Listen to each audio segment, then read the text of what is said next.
Eu agradeço primeiramente o professor Geraldo, a professora Marília Cantizano, por essa oportunidade de estar aqui podendo conversar com vocês sobre esse tema tão importante que é o manejo odontológico do paciente oncológico, né? Como o professor já tinha falado, né? Vocês todos são alunos da graduação. Eu fiz essa disciplina, na época era prevenção do câncer. Eu fiz com o professor... peraí, apareceu aqui um negócio no mensagem. Deixa eu só fechar aqui para não ter interrupção. Eu fiz essa disciplina com o professor José Roberto Menezes Pontes, lá está fazendo 10 anos agora. Eu estava olhando ali no meu negócio da colação de grau, faz 10 anos que eu fiz, eu formei final de 2012, 2013 eu fiz a minha especialização com estomatologia na UERJ, depois eu consegui passar para uma residência multiprofissional no INCA, e eu achei muito interessante, porque a gente complementa, né, os dois assuntos. A gente complementa a parte da prevenção do câncer, né, câncer de boca, e depois a gente vai para uma parte que é de tratamento, né, do manejo odontológico desse paciente durante e após o tratamento, né, que é muito importante, não só do câncer de boca, como também do câncer de uma maneira geral.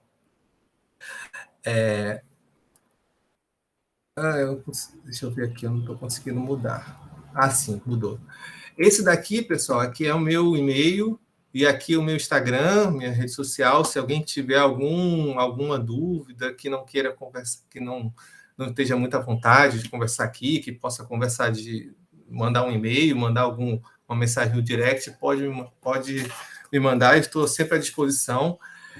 Tem esse QR Code, eu peço para vocês darem uma olhada nele, apontarem a câmera do celular aqui agora ou depois, porque aqui tem meu material complementar que eu fiz para essa aula, alguns artigos relevantes, algumas cartilhas, publicações interessantes referentes a esse assunto, né? Eu peço para vocês darem uma olhada nisso aí também, que vai enriquecer muito a nossa conversa de hoje. Tem algumas coisas que eu ainda não coloquei, então, assim, vocês podem começar a dar uma olhada hoje, e na próxima semana também vocês deem uma olhada também nessa pasta do Google Drive, porque tem também mais algumas informações que eu ainda vou colocar, né? Como o professor Geraldo falou, também sou concurseiro, né? Estudei por muito tempo para concurso. Esse livro do manejo odontológico do paciente clinicamente comprometido é um livro muito bom, um livro muito interessante. É um livro que agrega muito durante a nossa experiência, a nossa vivência prática, e também para concurso. Certamente, se tiver alguma questão sobre esse tema que a gente está falando hoje, sobre câncer, e tenha esse livro, com certeza vai ser do capítulo referente ao paciente oncológico, com certeza. Esse livro é muito importante para esse tipo de coisa, também para pacientes gestantes, também é muito tem bastante informação, bastante riquíssima sobre esse assunto também. Então, eu recomendo para vocês darem uma lida também. Esse livro aqui, O Imperador de Todos os Males, uma biografia do câncer, é um livro muito interessante também. Eu acho que é um livro que vocês conseguem ter um panorama geral sobre como o câncer está presente na nossa sociedade desde épocas longínquas, desde a época dos gregos, passando pelas civilizações, pelo mundo contemporâneo que a gente está vivendo hoje em dia. É um livro fácil de ler, um livro muito interessante. Eu recomendo para todo mundo que tenha interesse nessa área de oncologia de uma maneira geral, né? Esse livro, eu acho que está naquele QR Code que eu passei para vocês, se vocês quiserem dar uma olhada, é muito interessante. Esse Siddhartha Mukherjee, eu não sei a pronúncia dele direito, ele é um indiano que fez residência em oncologia clínica, médico, né? E aí ele faz como se fosse um relato mesmo, como se fosse uma biografia sobre toda essa questão do câncer, da visão dele como residente, como profissional de saúde, pegando também muitos pacientes que ele teve durante esse momento, né? seja na vivência muito prática, muito próxima que ele teve durante esse período que ele teve trabalhando no hospital. Bom, pessoal, esse aqui é o nosso primeiro slide. Provavelmente vocês já viram esse slide em algum momento, né? Fala sobre a estimativa de câncer do Brasil, né? Os principais tipos de câncer que acometem o homem, geralmente, é o de próstata, colo e reto, traqueia, brônquio, pulmão, estômago, cavidade oral. E os de mama são a de mama feminina, colo e reto, colo do útero, traqueia, brônquio, pulmão e glândula tireoide. Tem uma estimativa de que novos tipos de câncer no Brasil seja na faixa de mais ou menos 450 só no ano de 2020. Eu não consegui trazer uma estatística muito recente por conta do Covid, que teve muito... algumas notificações não foram feitas, a gente sabe muito bem disso, algumas coisas não estavam no seu devida normalidade, né? Então, assim, pelos 5 cânceres que a gente vê, tanto nos homens quanto mulheres, a gente consegue entender que o câncer, ele é... Opa! Teve um problema aqui. Sem problema, não, foi aqui. Desculpa, Felipe. Sim. Tá excelente. Sim. Estamos vendo bem, te ouvindo. Tá todo mundo me ouvindo bem, né? Tá bem. Então, nós temos pelos 5 primeiros tipos de câncer que a gente vê na nossa sociedade, a gente vê que eles estão mais relacionados com hábitos da população, com estilos de vida, né, e com a idade avançada da população que está crescendo cada vez mais. Então, sedentarismo, má alimentação, uso de cigarro, bebidas alcoólicas em excesso, tudo isso são desencadeadores dos cânceres de uma maneira geral. Então, isso reflete muito nos tipos de câncer que as pessoas estão tendo hoje em dia. Câncer de próstata é muito mais comum em pacientes mais velhos, assim como o de mama feminino, que tem uma elevada taxa de incidência conforme aumenta a idade, são proporcionais esses 2 fatores. Assim como a gente pode ver o cólon e reto, que está muito relacionado com má alimentação, também com fatores genéticos, traqueia, bronco, pulmão e cavidade oral, assim como estômago também estão relacionados tanto com o uso do cigarro indiscriminado, como também de alimentação ruim, sedentarismo, entre outros fatores, né? Esse é um gráfico muito interessante que fala sobre isso também, sobre a nossa transição epidemiológica. Assim como temos uma mudança da nossa sociedade com pessoas vivendo mais, também há uma série de mudanças também no nosso sistema de saúde.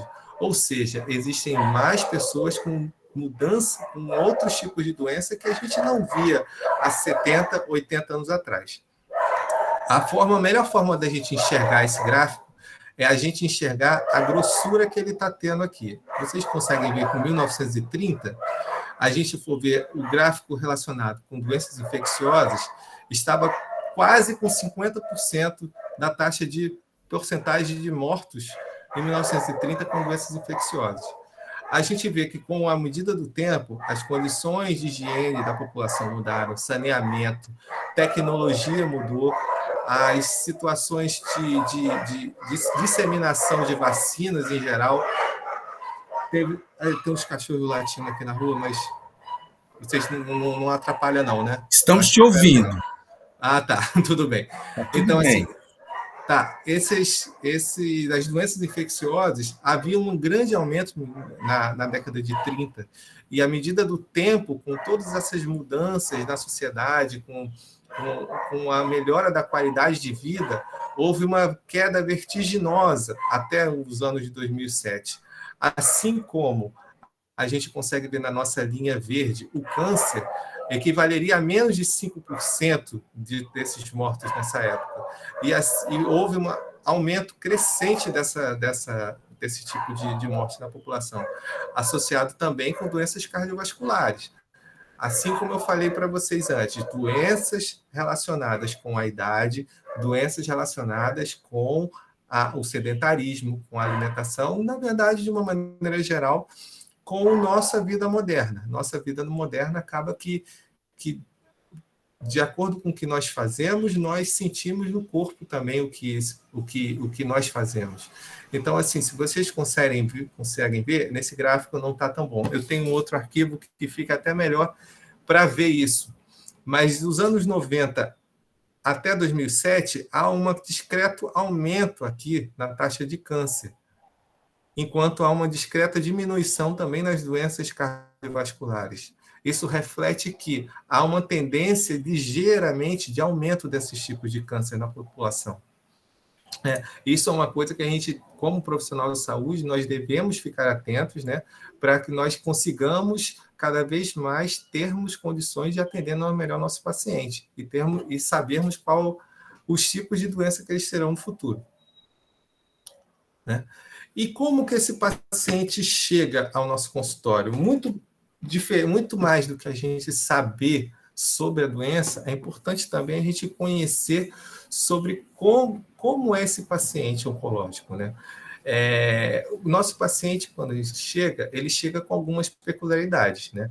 A gente fala muito sobre como esse paciente tem um estadiamento X, como ele chega, como ele tem um câncer de mama, um câncer de próstata, um câncer X, mas a gente não consegue vislumbrar muito. Poucos casos eu vi da gente entender como que esse paciente chega. Então, ele é um paciente que chega com características emocionais e psicossomáticas bastante significativas. São pacientes que chegam já com um estigma de ter o câncer. Muitas vezes o câncer ele traz para o paciente uma sentença de morte. Você ter o câncer, você não tem tanto tempo de vida, você não consegue mais pensar muito no futuro, você não consegue mais estar inserido naquela sociedade, dentro daquela família, fazer as mesmas coisas de sempre. Então, isso traz um peso para essa pessoa, traz uma debilidade física, uma debilidade mental para esse paciente, numa condição de depressão mesmo, uma condição cada vez pior, né? Que é associado com a debilidade física, isso pode interferir diretamente no tratamento. Essa debilidade física pode estar relacionada com o tipo de câncer que o paciente tem, pode estar relacionada também com não só o tipo de câncer, mas também com condições pregressas que esse paciente tem, porque às vezes o paciente tem um câncer, mas também tem outras condições sobrepostas ao câncer, né?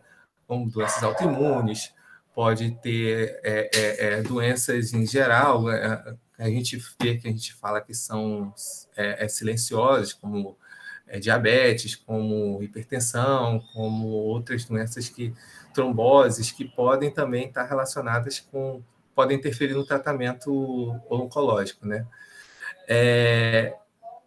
Quando o nosso paciente tem todas essas condições, é normal ele ter o medo da morte, né? Então, é importante a gente saber lidar com esse paciente, né? Nós não estamos tratando só do nosso paciente como na cavidade oral do nosso paciente. Tem toda uma conjuntura por trás do nosso tratamento. Além disso, temos aqui as condições emocionais e psicossomáticas.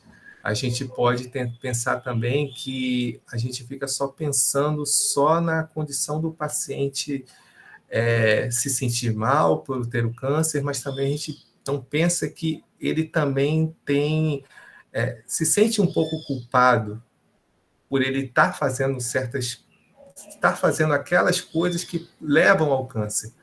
Por exemplo, é muito comum um paciente que tem câncer ter uma resignação por ele ter fumado muito tempo, então ele entende que, se eu fumei muito, aquilo ali é meio que como se fosse um fruto daquilo. Então, isso também é um fator depressivo desse nosso paciente, né? Eu gostei de colocar esse termo aqui, chamado memento mori. Memento mori é um termo que os filósofos estoicos da antiga Grécia, eles usavam. Significa, literalmente, lembre-se da morte. né? Muitas vezes um paciente com câncer, principalmente os pacientes terminais, eles entram num chamado de tratamento paliativo. E esse tratamento paliativo é um preparo do paciente para a morte. Exatamente isso. Pode até parecer um pouco sombrio, mas é encarar a morte como um processo e não um fim de tudo, né?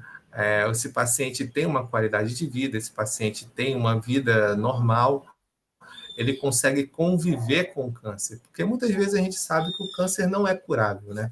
Por mais que a nossa tecnologia hoje em dia chegue seja bastante avançada, alguns casos não tem jeito, né? Então, uma coisa que a gente precisa também pensar desse paciente. Diante de tudo isso, o nosso atendimento tem que ser sempre um atendimento humanizado e integral. Nós estamos lidando com uma pessoa, com um ser humano ali, não com uma doença, né? E nós temos que também ter o manejo da controle tanto da dor física desse paciente quanto da dor psicológica também dele, né? Porque isso também, tudo isso influi na qualidade de vida do nosso paciente. Nós estamos ali para que ele tenha uma boa qualidade de vida. Nossa razão de ser é o nosso paciente, né? Então, vocês também já devem conhecer esse slide, mas assim, todo o nosso tratamento hoje em dia conhecido sobre o câncer, ele se baseia praticamente nesses três tipos de tratamento. Seja a quimioterapia, a cirurgia ou a radioterapia. E o nosso paciente estará entre ou num desses três, ou no intervalo desses três, né? Mas sempre caminhando desse lado, nesses círculos aqui. Tem também o transplante de medula óssea, mas isso aí já é para uma outra aula também. Mas nós temos nosso paciente caminhando de toda essa por esse tipo de tratamento de acordo com o seu estadiamento, de acordo com o tipo de câncer que ele tem.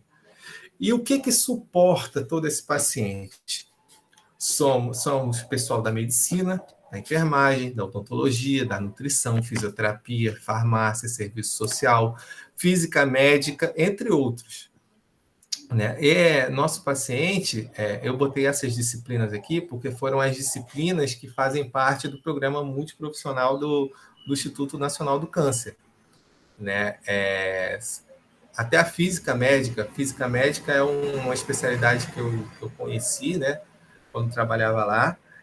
São os físicos médicos formados em física mesmo, que eles fazem a regulação dos aparelhos de radioterapia, junto com o médico radioterapeuta. Então, assim, é sabido quanto de radiação consegue se chegar naquele tecido através também dos estudos do físico médico. É bastante interessante. Então, assim, nós nunca trabalhamos sozinhos, né? Nós temos sempre uma rede de suporte para que a gente consiga dar toda a atenção especial para o nosso paciente que está debilitado e está com esse desafio enorme na sua vida. Tá? Então, assim, o nosso tratamento odontológico na oncologia, ela tem que ser atuada em uma equipe multidisciplinar, né? Nosso tratamento oncológico dentro daquelas 3 ciclos ele pode durar desde alguns dias, se for uma cirurgia, até meses ou anos, né? Então, assim, nós temos sempre todos nós, dentro dessa equipe, temos uma proximidade muito grande com o nosso paciente. Nós temos sempre tentando dialogar com ele, com a família desse paciente, né? Trazendo todo o suporte emocional, todo o suporte para esse paciente, para que ele consiga ter uma boa qualidade de vida e consiga passar pelo nosso tratamento da melhor forma. Alguns efeitos colaterais relacionados à cavidade oral podem impedir ou retardar, pior ainda, o tratamento oncológico, né? E a gente sabe também que, de acordo com o tipo de câncer, a gravidade desse câncer, nosso paciente vai tem uma urgência no nosso tratamento, né? Então, assim, alguns efeitos colaterais uma mucosite, podem ter, como algumas infecções secundárias, podem interferir, podem acabar causando alguma interrupção no nosso tratamento, né? E o melhor momento para realizar uma avaliação odontológica é sempre antes do tratamento, antes da sua terapia oncológica, porque a gente consegue, nesse momento, intervir e diminuir ou minimizar os possíveis efeitos colaterais da nossa terapia, que a gente vai falar um pouco mais à frente, sobre cada uma delas, né? Então, assim, dentro todo esse aspecto, a gente compreende que as condições de saúde bucal do nosso paciente, as condições de higiene, as condições a redução da carga microbiana, a saúde do nosso periodonto, vai estar sempre de mãos dadas com a condução do tratamento oncológico. Isso quer dizer que a gente está sempre ligado um no outro. Não tem saúde bucal sem não tem condição de saúde bucal razoável se o tratamento oncológico tiver interrompido. As duas coisas andam juntas, não tem uma separação disso, né? Então, assim, é muito importante o cirurgião dentista na nossa equipe multiprofissional. Esse é até um pouco de motivo de discussão, porque a odontologia oncológica, hoje em dia, ela não faz parte não é uma especialidade, tampouco é uma habilitação, né? A nossa oncologia hoje, nós permeamos ali entre a estomatologia, permeamos entre os pacientes especiais até um pouco, né? E até a odontologia oncológica. Então, assim, todas aquelas especialidades que eu falei ali atrás, a maioria delas, ou se não a totalidade, tem uma especialidade voltada exclusivamente à oncologia. Isso é uma coisa que a gente precisa buscar o nosso espaço, né? E ter uma compreensão melhor, né? De que o tratamento, que essa condição da saúde bucal dos nossos pacientes, a saúde começa pela boca, né? E está diretamente relacionado com o sucesso da terapia do câncer, né? Então, diante disso, quais são os objetivos do cirurgião dentista em uma equipe multiprofissional oncológica? Assistir o nosso paciente em todas as fases do tratamento, seja antes, seja durante ou até depois, para conseguir manobrar, né, esses efeitos colaterais que podem acometer o nosso paciente, né, ou minimizá-los. Assim como eu falei antes, assim, eliminar ou estabilizar as condições bucais para diminuir a infecção local ou sistêmica do nosso paciente, oferecer uma qualidade de vida razoável para ele. Eu sei que isso às vezes é bastante difícil, né? Mas a gente tem que fazer a nossa parte dentro do que nos cabe na nossa profissão. Buscar sempre minimizar ou evitar os efeitos colaterais e sequelas da nossa terapia, tanto da radioterapia como a quimioterapia, que são os que causam maior comorbidade no nosso paciente, e diagnosticar possíveis metástases ou lesões malignas no aparelho estomatognático. São basicamente nossos cinco objetivos de uma equipe multiprofissional, atuando em conjunto com outros profissionais. Outro aspecto interessante, e que às vezes passa um pouco batido, é sobre uma possível pneumonia associada à ventilação mecânica, né? Muitos dos nossos pacientes passam por um tipo de cirurgia, como eu falei antes, né? E aí tem que usar, a maior parte das cirurgias, nosso paciente acaba que usa esse tubo, chamado esse tubo endotraqueal. Esse tubo ficou bastante falado hoje em dia por conta do uso por causa do Covid, né? Muitos pacientes tiveram que usar, tiveram problemas até de encaixar o tubo, teve muitos problemas assim. Então, assim, agora, um aspecto interessante é que esse tubo, para poder chegar até até o pulmão desse paciente, ele passa pela cavidade oral. Então, essa cavidade oral, se ela não tiver minimamente asséptica, ela pode também levar à contaminação e colonização dessas bactérias que permeiam a cavidade oral para dentro do pulmão do paciente, né? E causando uma aspiração desse micro-organismo pelos pulmões, diretamente através desse tubo, né? Ou através desse cuff. Esse cuff aqui serve para evitar que o nosso paciente tenha uma broncoaspiração, que é alguma alimentação entre pelo pulmão, né? E causando um tipo de pneumonia bastante complicada, que pode debilitar nosso paciente, pode deixar com que ele fique mais tempo internado, né? Sendo problemático, né? E assim, esse tubo também, quando ele chega por aqui, ele pode causar bastante problemas, né? Por conta desse tipo de infecção.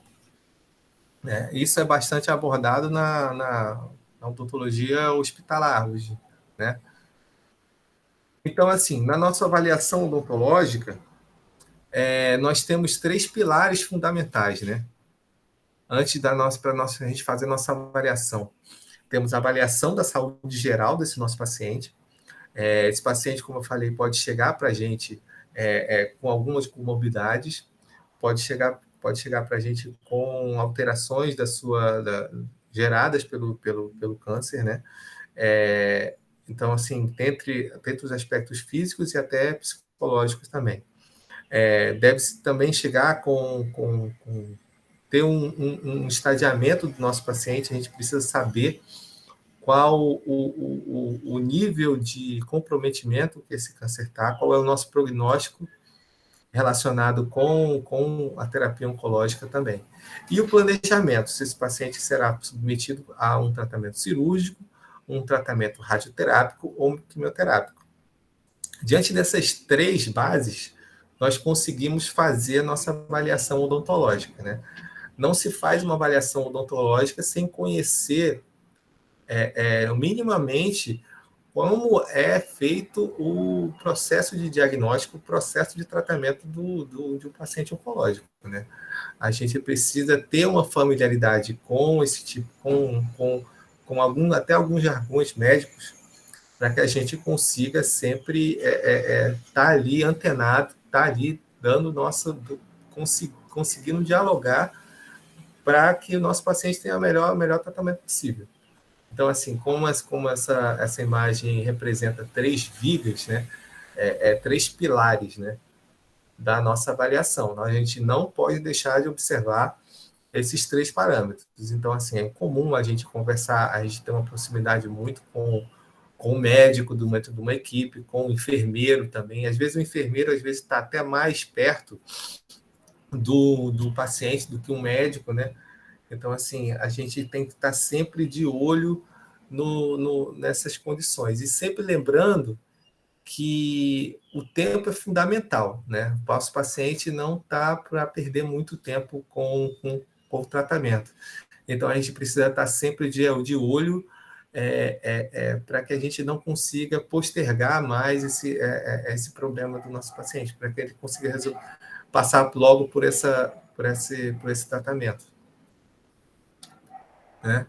E a nossa avaliação odontológica também passa por 3 aspectos. Nós temos que ter uma anamnese completa, uma anamnese bem redigida, né, dizendo todas as condições que esse nosso paciente tem, tanto atuais quanto pregressas. É importante e fundamental uma criteriosa inspeção dentária e principalmente também na mucosa oral. Alguns dentes, a gente pode, depois eu vou mostrar para vocês, podem ter algumas cúspides, podem estar meio pontudas, isso pode causar alguma alteração em mucosa, essa alteração em mucosa vai repercutir em problemas, porque esse paciente vai ter uma queda de imunidade significativa, né? Então, assim, vai ter muito problema com infecções oportunistas, infecções secundárias, né? que podem comprometer a saúde geral do nosso paciente e que nós temos a nossa função é fazer uma boa avaliação. E realizar sempre os exames complementares de imagem. Sempre é muito importante ter também uma radiografia panorâmica do nosso paciente. Quando eu trabalhava no Hospital do Câncer, era de praxe, era protocolo. Sempre nosso paciente, quando chegava, nós fazíamos uma avaliação dentária e da mucosa oral e fazia uma radiografia panorâmica. A radiografia panorâmica fazia parte do nosso protocolo, mesmo no paciente até edento, a gente sempre tirava uma radiografia, batia uma radiografia, né? Fazia a tomada radiográfica para a gente identificar também se havia algum tipo de cisto, alguma coisa ali que, né, a gente não conseguia ver clinicamente, né? Esses exames complementares até são importantes para a gente identificar alguma cárie oculta, alguma cárie sobre alguma restauração que a gente possa intervir e que pode ser exacerbada durante o tratamento, né? Possa causar algum problema durante a terapia, né? E que, consequentemente, vai ter uma interrupção do nosso tratamento. Então, assim, as fases do nosso tratamento oncológico são basicamente 3 fases que a gente vai intervir diretamente. Na nossa abordagem pré-terapêutica, na nossa abordagem do paciente durante o tratamento e a nossa abordagem pós-terapêutica. Cada uma dessas 3, nós vamos ter objetivos e focos diferentes a ser observados, né?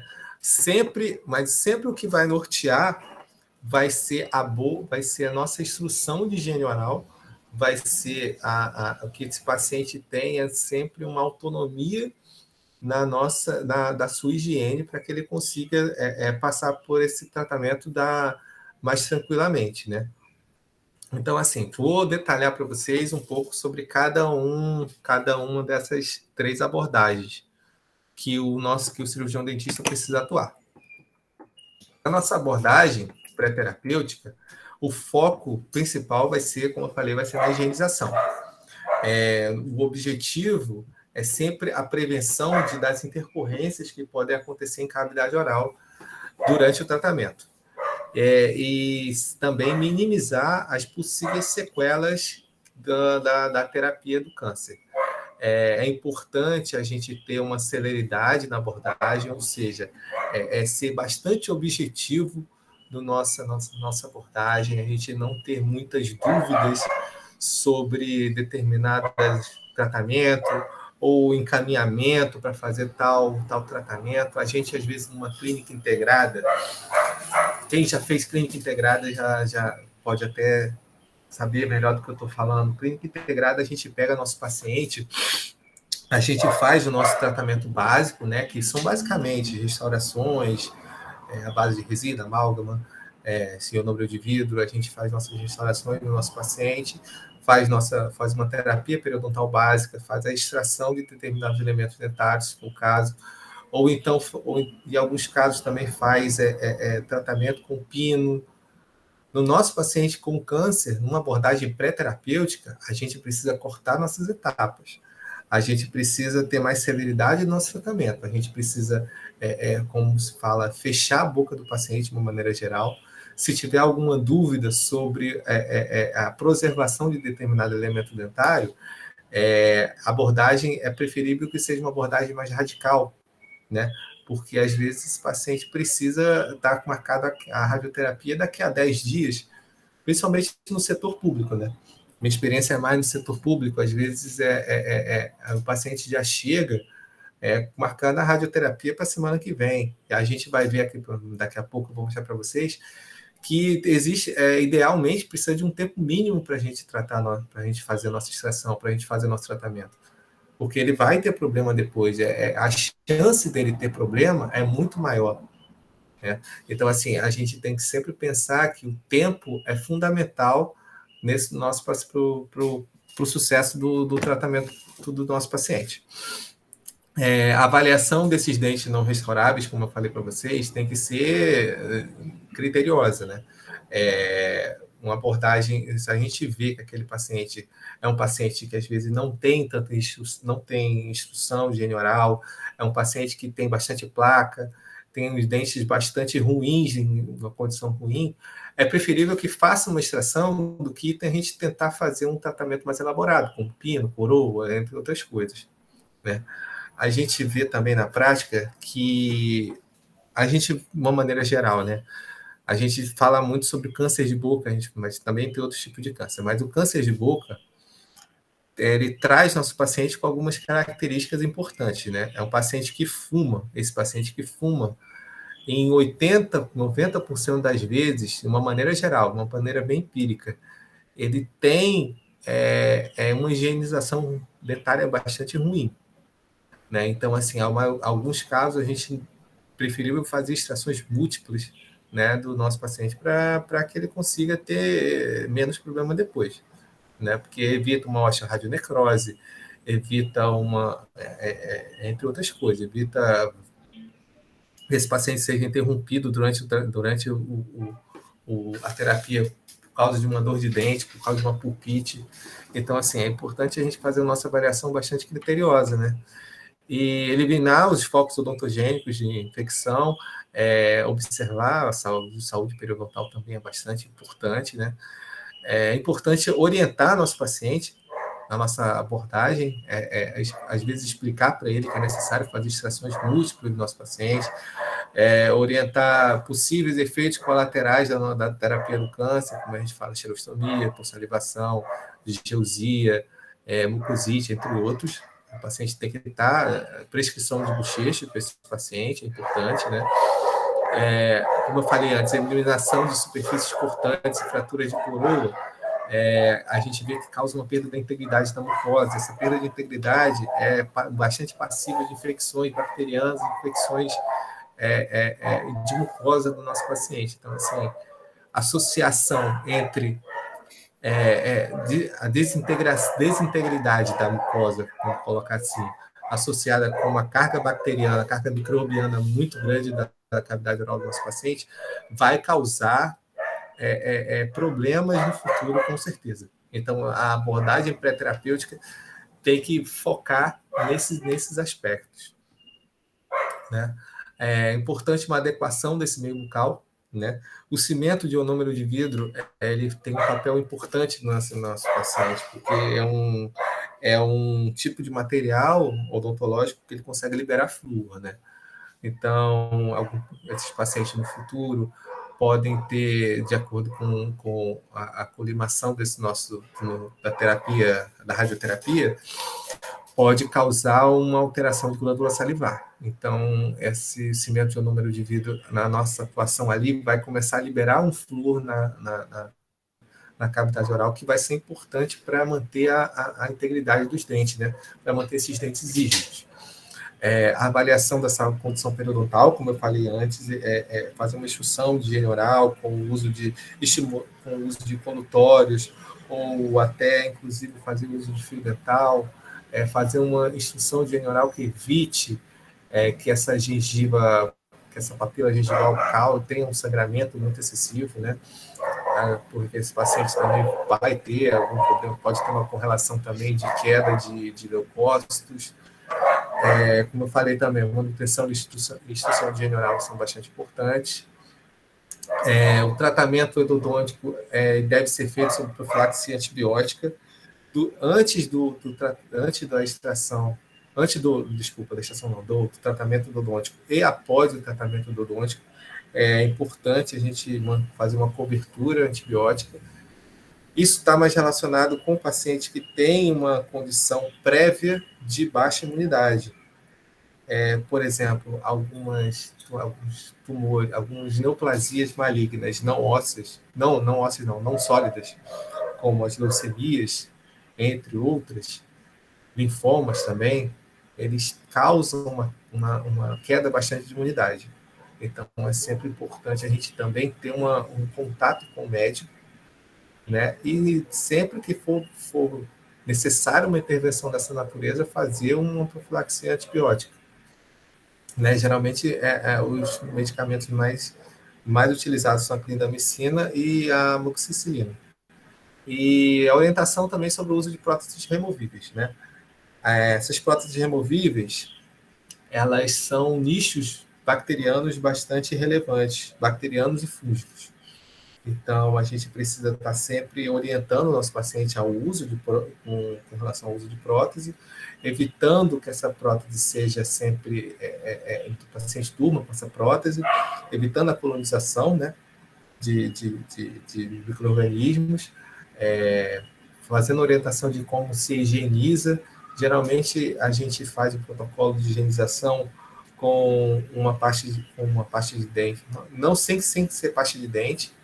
A gente usa um sabão neutro, né, com uma escova dura, pode ser até escova de sapato mesmo, escova de sandália, e a gente orienta o paciente a sempre escovar ela, ou até mesmo na parte de dentro da prótese, como na parte de fora da prótese. Sempre fazer uma escovação 2 a 3 vezes ao dia, né? E quando o paciente usa prótese sem a parte metálica, a gente orienta também a usar um copo d'água com uma colher de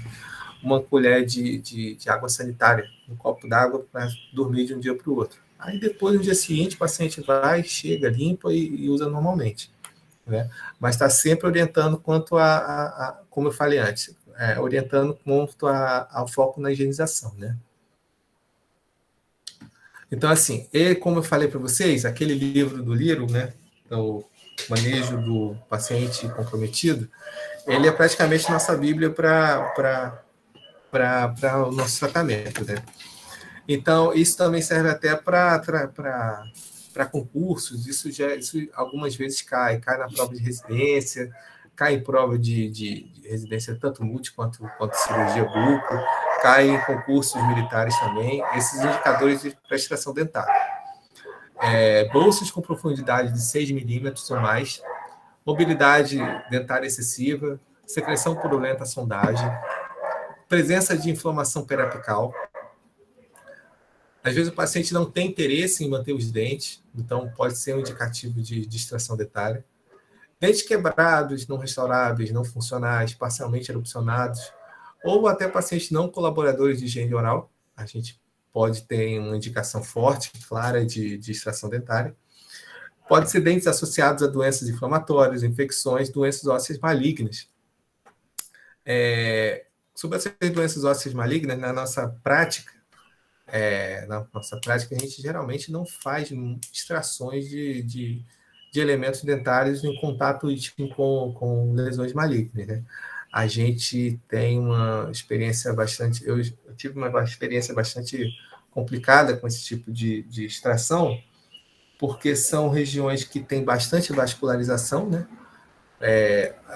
Os tumores sólidos, os carcinomas em geral, eles têm bastante, em estados mais avançados, já consolidados, eles têm formação de vasos sanguíneos bastante significativos ali, então a gente faz uma extração, pode ter bastante sangramento, né, e pode ter infecções, né, por conta da necrose que está havendo ali, da necrose caseosa, entre outros, e das condições que o paciente está tendo. Então, eu particularmente, é uma indicação que eu aceito, mas com ressalvas, né?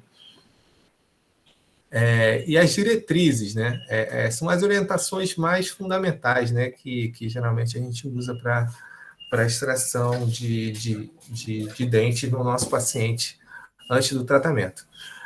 Radioterapia, a gente tenta fazer a nossa extração geralmente do paciente pelo menos 2 semanas antes. Idealmente, cerca de 3 semanas. Na quimioterapia, a gente tenta fazer a maxila são 5 dias antes. Na mandíbula, cerca de 7 dias. Essa diferença de 5 para 7 dias, geralmente, conta relacionado também à circulação, né, do sangue, que é diferente entre a maxila, que é um osso mais poroso, e a mandíbula, que é um osso mais compacto, né? Então, assim, a gente dá um tempinho maior para o nosso osso mais compacto poder se regenerar. A osteoplastia das margens das feridas, da lesão, para eliminar essas espículas ósseas, né? Para não ter que ter alguma outra intervenção para poder que remover esse tipo de esses pedacinhos de osso que fica no osso ali solto. É importante obter um fechamento primário, evitar o uso de agentes hemostáticos intraalveolares, porque esses agentes hemostáticos podem causar um nicho bacteriano significativo ali. E isso é um problema, né? Porque se a gente deixa alguns agentes ali e faz o fechamento primário, a gente precisa fazer uma reintervenção. E às vezes essa reintervenção já é um paciente que já está com uma imunidade caída, já está sob uso de quimioterápico, ou então já está sob um tratamento radioterápico, e aí pode ser um problema para o paciente no futuro.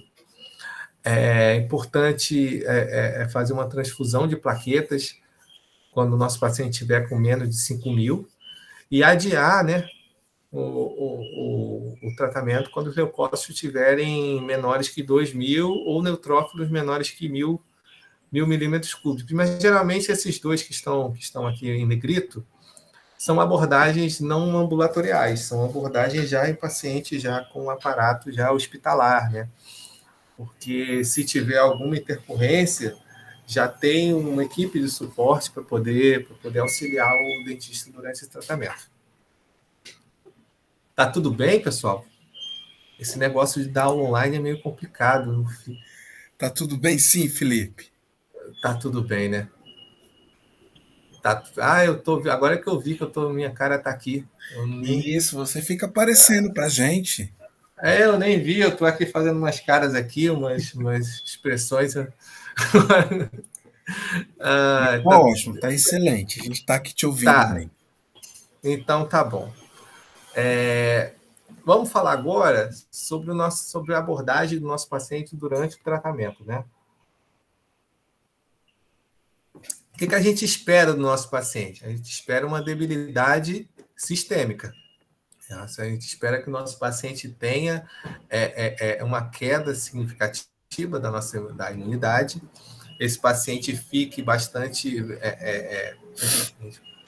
em condições bastante caídas mesmo, um paciente bastante caidinho, a gente viu um paciente bastante com condições bastante ruins, né?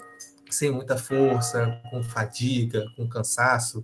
A gente vê muito isso. Algumas alterações hematológicas são bastante comuns, principalmente nos casos de quimioterapia.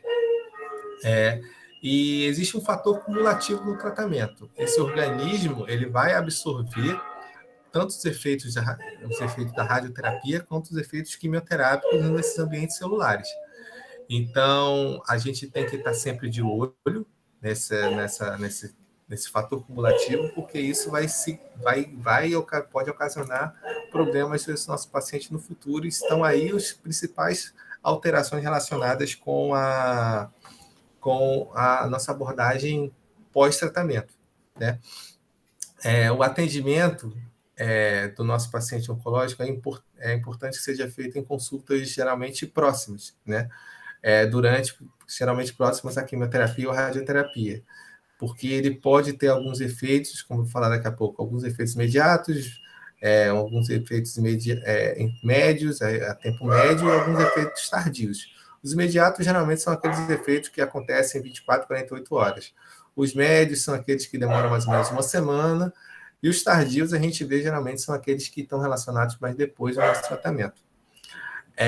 A avaliação da saúde periodontal, a gente tenta sempre focar também que pode ser um nicho de micro-organismo, então a gente tem que estar sempre fazendo a nossa avaliação, às vezes fazendo até se for possível, às vezes a gente fazer uma nova instrução de higiene oral para o nosso paciente, para que não tenha nenhuma alteração no futuro, né?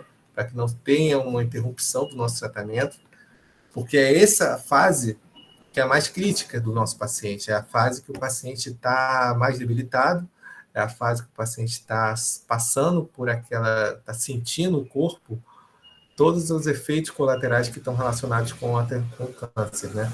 Com o tratamento do câncer. Eu trouxe para vocês aqui uma cartilha da Sociedade Brasileira de Estomatologia, SOB. Isso está no site da MASC, a Associação de Suporte do Câncer, né? Depois está até também no material complementar. É uma receita de enxaguatório bucal suave para o nosso paciente. Às vezes a gente não precisa dar para o nosso paciente algum bochecho muito elaborado. A gente basta que a gente dê uma orientação sobre a higienização do nosso paciente, sobre manter a higiene do nosso paciente com esse simples enxaguatório. A gente consegue fazer ele muito simples, fazendo uma colher de chá rasa de sal, uma colher de chá rasa de bicarbonato, misturado com quatro copos de água, que geralmente é uma garrafinha de 1 litro. A gente mistura tudo, né? Coloca no enxaguatório um recipiente com tampa, né? E o enxaguatório deve ser mantido em temperatura ambiente. Descartar no final do dia e fazer uma nova porção, sempre fazer uma nova porção todo dia. É importante agitar bem antes de usar, bochechar e gargarejar, né? E repetir esse procedimento 2 a 3 vezes, ou então quando o paciente estiver com bastante sensação de boca seca, quando uma sensação de necessidade de higienização, que às vezes não tem condições no momento, né? Aqui também tem uma recomendação de usar um enxaguatório a cada 2 horas durante o dia, mas aí é meio, às vezes, até um pouco inviável.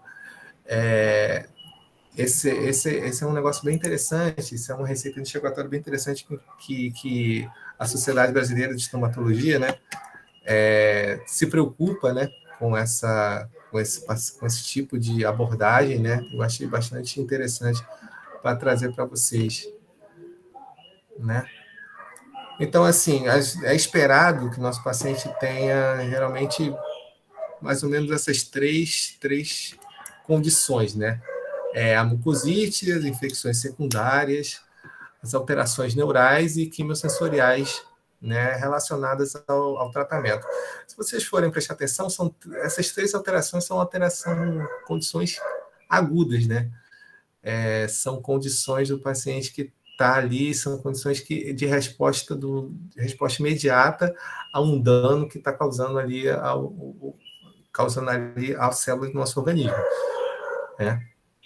Eu sei que eu não vou me aprofundar muito sobre como é uma mucosite, como é uma infecção secundária, porque eu acho que vocês já tiveram esse tipo de aula, mas eu vou mais falar sobre como que o dentista, como a gente pode abordar esse paciente da melhor forma, né? Então, a mucosite. A mucosite é uma condição inflamatória, né, gerada por uma diminuição da produção de epitélio em resposta ao tratamento oncológico. É a principal causa de interrupção do tratamento do câncer. Ela é dose dependente, aumenta a possibilidade de infecções, pode envolver todo o trato gastrointestinal. Eu já acompanhei alguns pacientes na UTI, eu trabalhava no hospital do câncer, que tiveram mucosite envolvendo todo o esôfago, até a região de reto, de ânus. Foi um paciente bastante debilitado, com muita sorte sobreviveu, né, porque era um paciente que estava sob bastante risco de ter infecções hospitalares em geral, que ele ficou bastante tempo hospitalizado, ficou cerca de 25 dias internado, bastante tempo, né? E graças a Deus ele sobreviveu, né, com toda uma equipe de suporte auxiliando ele. Eu vejo bastante comum mucosite em pacientes mais jovens com tumores mais agressivos, né? Um tipo de tumor bastante comum que dá geralmente bastante mucosite são tumores que a gente vê em tumores sólidos em crianças. São os osteosarcomas de perna, são muito tratados com metotrexato, e às vezes até com etoposídeo também. E a gente vê que é muito importante ter um acompanhamento de perto e fazer um acompanhamento profilático dos nossos pacientes com relação à mucosite, porque é quase certo quando a gente usa o metotrexato, MTX, né, para os íntimos que a gente fala, para quem está acostumado já com esse tratamento. O MTX ele dá bastante mucosite, e essa mucosite bastante severa nesses pacientes mais jovens, né? Então, assim, eu acho que como vocês já viram, a mucosite, ela acaba que ela interrompe, né, o tratamento oncológico do nosso paciente quando ela está num grau bastante elevado, né? Quando está num grau bastante grave, né? Como a gente pode dizer. Então, assim, no grau 1 e 2, a gente vê mais ou menos uma área de eritema, uma área de ulceração, não tão grave. Já no grau 3, a gente já começa a ter umas ulcerações bastante relevantes, e esse paciente já não consegue ingerir líquido, ingerir sólido, então ele só tem uma dieta líquida. Então, isso já acaba que compromete compromete a qualidade de vida do nosso paciente, porque nesses casos aqui, o paciente já não come comida, já não consegue mastigar direito, já tem uma dor muito grande. A gente sabe que a cavidade oral, ela tem muitos proprioceptores, né? De uma maneira geral, não só em dente, mas toda a mucosa oral tem bastante proprioceptores e acaba que a gente consegue identificar uma coisa na nossa boca que às vezes nosso cérebro entende que é uma coisa muito maior. Então a gente vê às vezes assim o paciente reclamando de uma úlcera, uma coisa muito pequenininha, e quando uma coisa muito grande, desculpa, quando o paciente reclama de uma coisa muito grande na boca, uma afta muito grande na boca, e quando a gente vai ver, é uma coisa muito pequena, uma coisa quase imperceptível, mas o paciente tem uma percepção diferente, né? Então essas ulcerações causam bastante problemas no nosso paciente. Então, assim, e até no grau 4, que é uma alimentação que o paciente não consegue, uma alimentação via oral, de jeito nenhum, já é um caso extremamente grave, porque o paciente já tem já tem que usar uma sonda, né? Uma sonda nasal, diferente daquela outra sonda que eu mostrei, endoteral, uma sonda nasogástrica, que toda alimentação é feita por essa sonda. Então, assim, imaginem só como é complicado para o nosso paciente ter que usar uma sonda, não conseguir engolir, ter bastante dor o tempo inteiro. É uma situação muito complicada, muito complicada. Então, a gente tem que saber intervir, tem que saber atuar de uma forma profilática e de uma forma curativa nesse problema, né? Nessa anasmucosite. Então, assim, eu trouxe para vocês isso aqui, é meio complicado. Não é tão complicado, não, só parece complicado. Mas é importante para eu explicar como que pode ser o tratamento da mucosite, tá? Então, deixa eu só falar para vocês assim, importante saber aqui, a mucosite ela tem 5 fases. A fase de iniciação, a fase de sinalização e amplificação, a fase de ulceração e a fase de reparação, né? Então, assim, num primeiro momento da iniciação, existe o dano celular. Nosso dano celular pode ser pela quimioterapia, aqui, pode ser pela radioterapia, vem daqui. Mas ela vai começar a ter um dano no DNA desses fibroblastos aqui, dessas células inflamatórias, vai começar a liberar alguns mediadores inflamatórios, interleucina 1, interleucina 6, fator de necrose tumoral, entre outros, né? E vai começar a ter, importante, esses vasos sanguíneos aqui, uma proliferação desses vasos sanguíneos aqui. Nessa fase já de sinalização e amplificação, esse ciclo de produção de radicais livres, esses são radicais livres, que vai começar a produzir radicais livres, vai começar a ter vai ser retroativo, vai começar a trabalhar junto, vai começar a se retroalimentar, vai ficar meio trabalhando sozinho. E acaba que vai começar a ter uma amplificação dessas citocinas inflamatórias. Isso vai causar o quê? Vai causar com que a gente não tenha a perda da nossa integridade celular, não vai mais ter a renovação das nossas células. Na nossa camada superficial aqui, do epitélio. A nossa fase 4 vai estar uma ulceração propriamente dita. Vocês conseguem ver aqui que tem as bactérias descendo aqui e já tem as células inflamatórias aqui para pegar essas bactérias, tá? E a última fase aqui é a fase propriamente dita da reparação, né? Com o fibroblasto começa a ajudar a produzir os queratinócitos que vão produzir a camada epitelial aqui da pele, do tecido, da mucosa, certo? Esse aqui é importante porque eu vou explicar depois um pouquinho para vocês como é que é feito, como que é a base do nosso tratamento da mucosite. Aqui é um caso, isso aqui é uma foto que eu tirei quando trabalhava lá no nosso hospital, no câncer, no INCA. Aqui uma área extremamente grande, de uma úlcera gigante aqui na língua, na borda da língua, causado por essa ulceração, né, da mucosite. Vocês conseguem perceber aqui que esse lábio aqui está bastante crustroso aqui, ó, chegando até aqui na mucosa oral, na mucosa labial, nosso paciente.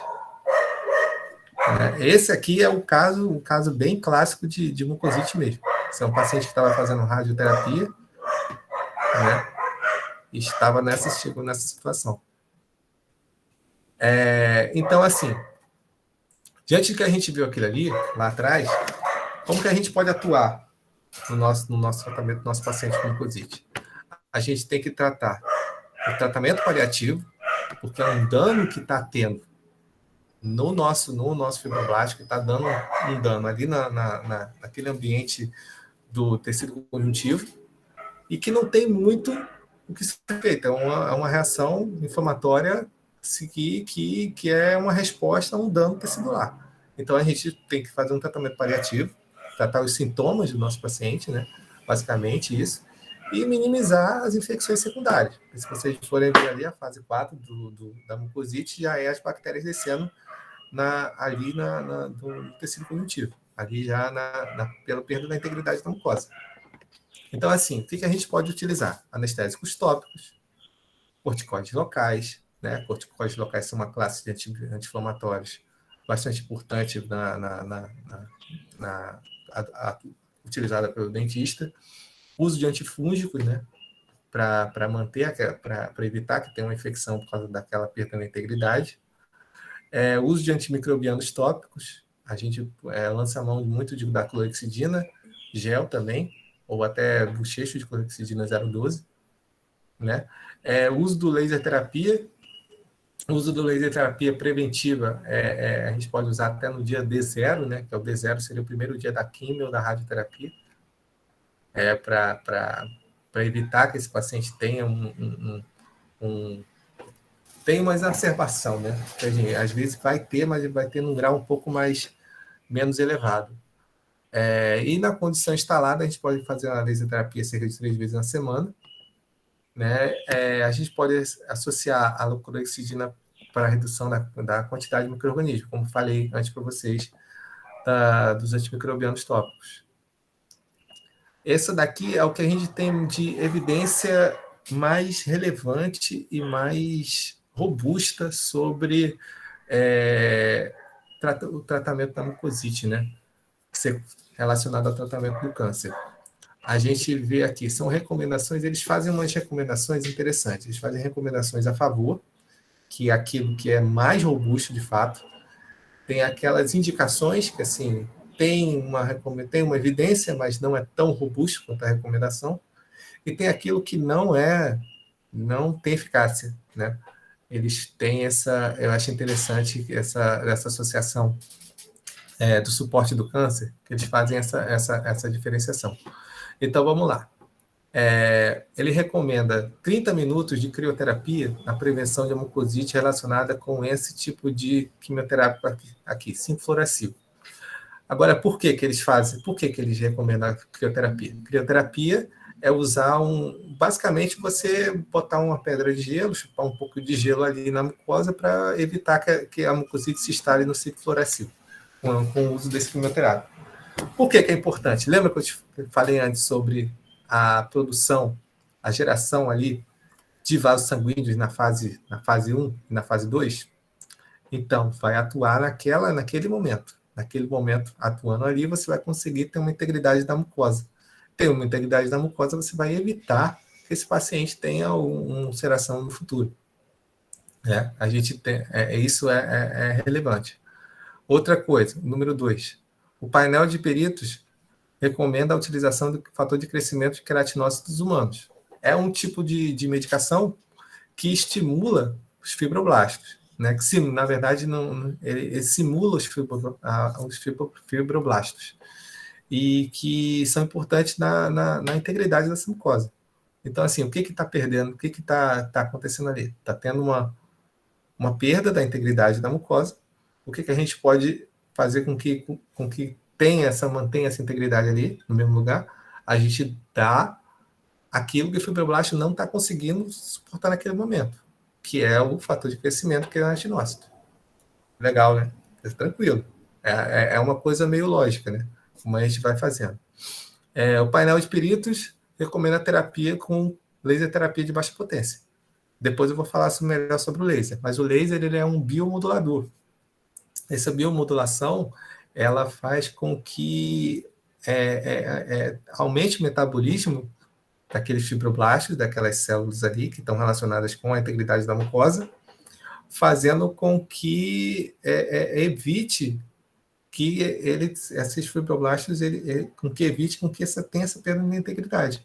Você mantendo essa integridade, você estimulando o fibroblasto, você vai estimular a síntese de proteínas e você vai evitar que chegue no estágio mais avançado da mucosite. Né? E que você evite que a mucosite se instale de fato. Né? A morfina, como eu falei, assim como autoexplicativo, né? A morfina tem o efeito, né, de anestésico, de analgesia na mucosa, né? E assim como a benzidamina também. Aqui são as sugestões a favor, né? Como eu falei para vocês, aquilo ali não é tão, as evidências não são tão fortes quanto uma recomendação, né? Protocolo de cuidados orais na prevenção da mucosite, né? É importante, protocolo de higienização, de cuidados, né? De uma boa higiene, né? Porque vai dar uma reduzida na quantidade de micro-organismos dali, na cavidade oral. Aqui eles usam a terapia do laser de pacientes com radioterapia, sem quimioterapia concomitante. Ali atrás estava falando sobre só quimioterapia. Aqui está falando também sobre a radioterapia, porque a gente vê a nossa evidência que a laser terapia nos pacientes com quimioterapia é muito mais satisfatório do que a radioterapia. Principalmente também porque a radioterapia, o nosso tratamento é feito diariamente, praticamente diariamente. O paciente vai todo dia, cerca de 10, 15 minutos, é submetido ao tratamento, depois ele sai. Enquanto a quimioterapia, tem a quimioterapia intravenosa, né, que os pacientes usam já, que estão no início do tratamento, são terapias que duram mais ou menos 21 dias. Então, 21 dias é o tempo que o fármaco fica no organismo. Então, assim, a gente consegue identificar que esse paciente começa a desenvolver uma mucosite lá pelo 3º, 4º dia. Né? Então, assim, a resposta é muito mais significativa no paciente quando faz quimioterapia. Entre outras coisas aqui, eu peço destaque também para os suplementos com zinco. O zinco, ele tem uma característica que é antioxidante. Sendo antioxidante, ele vai atuar naqueles radicais livres que eu mostrei lá atrás.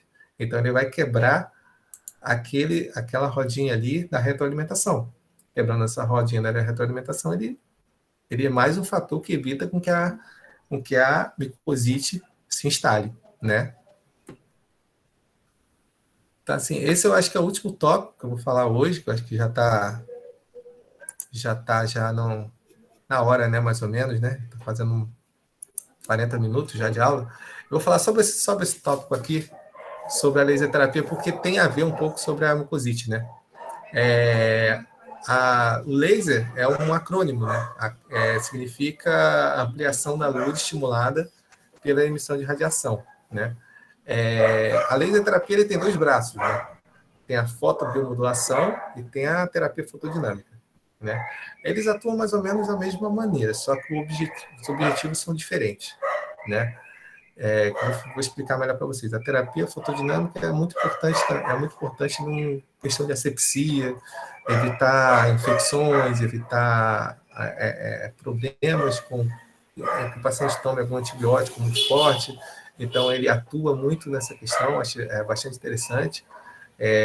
Tem cromóforos específicos de alguns micro-organismos, e a atuação diretamente da luz do laser nesses cromóforos causa uma morte desses micro-organismos.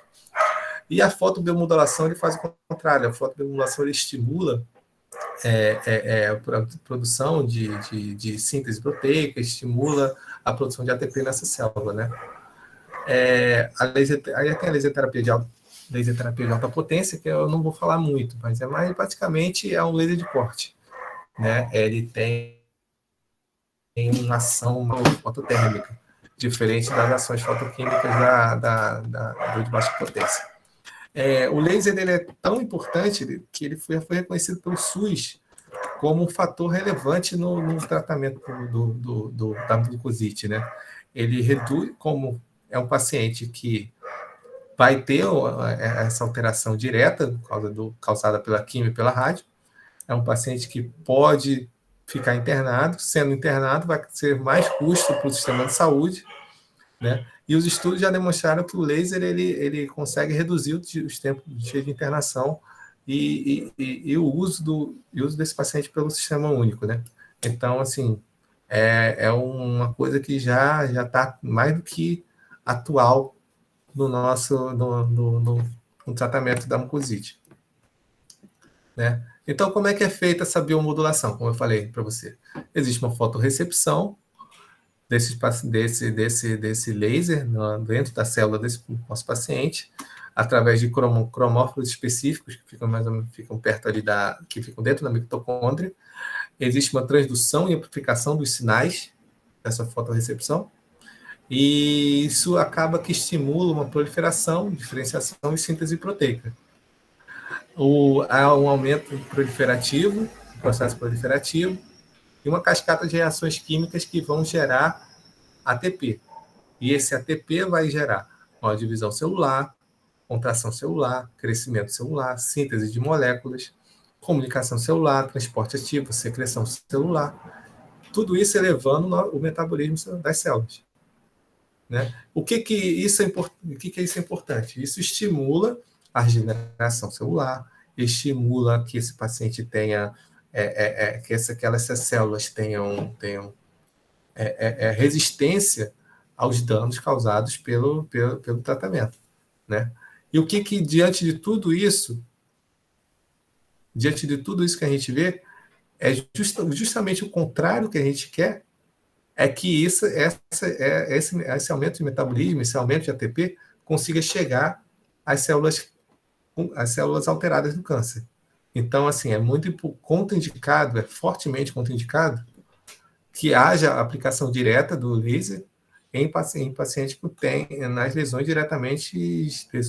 potencialmente malignas, ou até mesmo nas lesões malignas, né?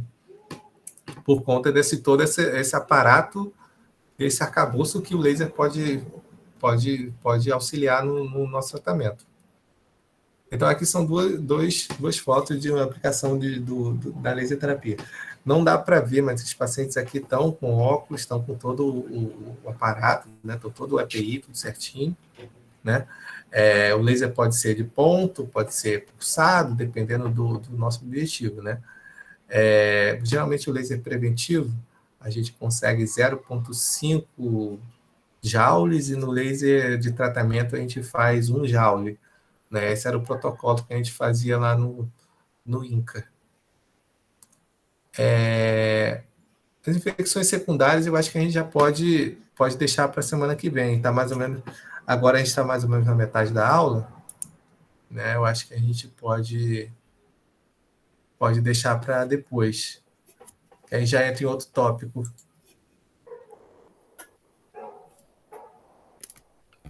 Ok, doutor Felipe. Isso aí. Então a gente deixa para a segunda parte da aula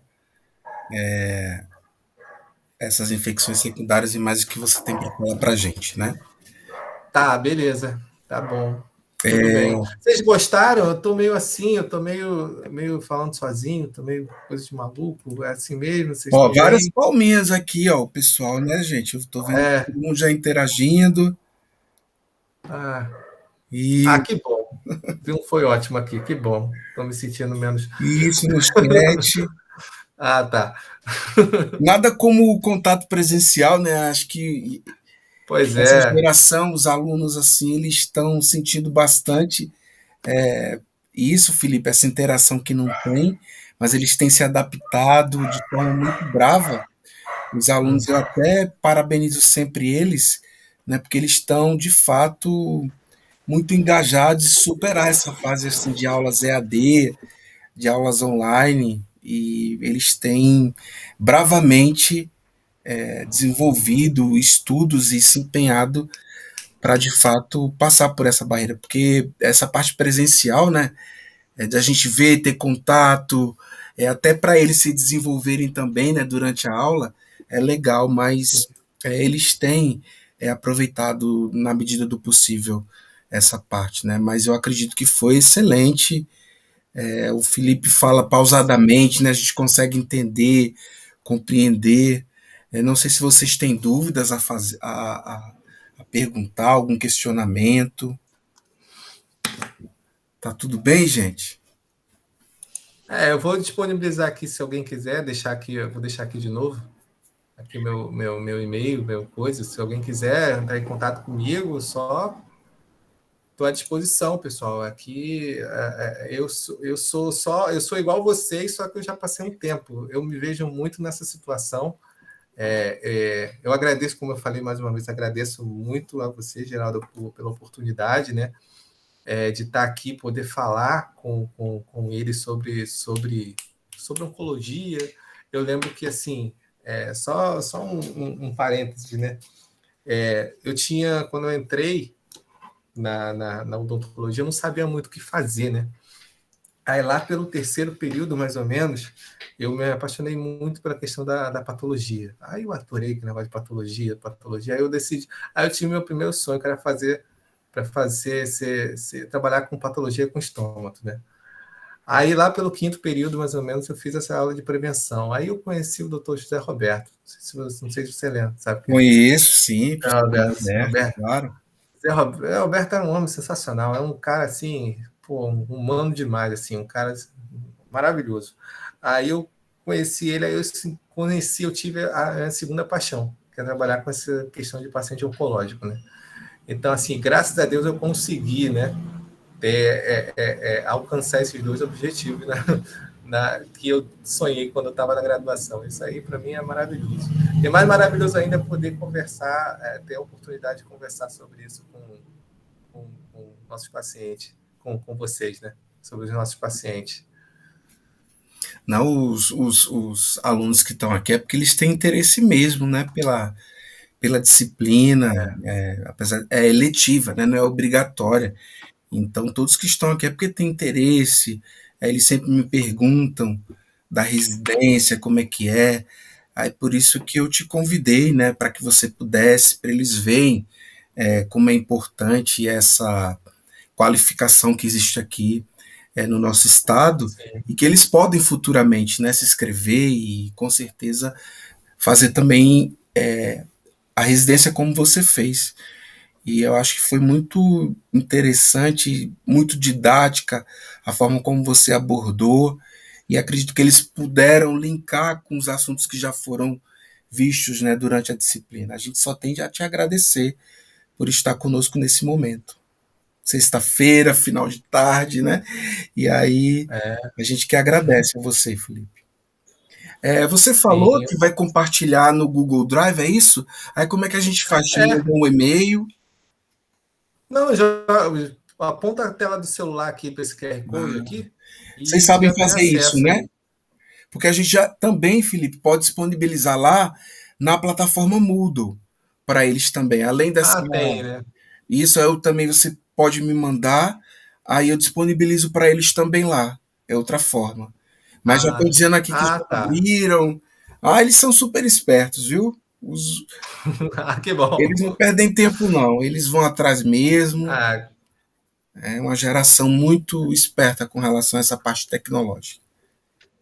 Já conseguiram abrir. Que bom. Isso aí, Felipe. Que bom. Que bom, maravilha, maravilha. Então tá, eu só vou ver aqui quem está presente para a gente liberar eles, né, Felipe? E a gente volta a se encontrar na semana que vem. Então a gente está presente a Alice, a Bruna Pereira, a Bárbara, a Camila, a Carolina, a Eduarda, a Gabriela, a Bressane, a Gisele Duarte, a Ivanda, a Juliana Antunes, a Juliana Chagas, a Juliana Marcondes, a Jéssica Vieira, a Letícia Cruz, Letícia Mota, a Letícia Severghini, a Luana Sena, o Luiz Henrique, a Maria Eduarda, a Milena, a Patrícia, a Simone Bastos e a Vitória Costa.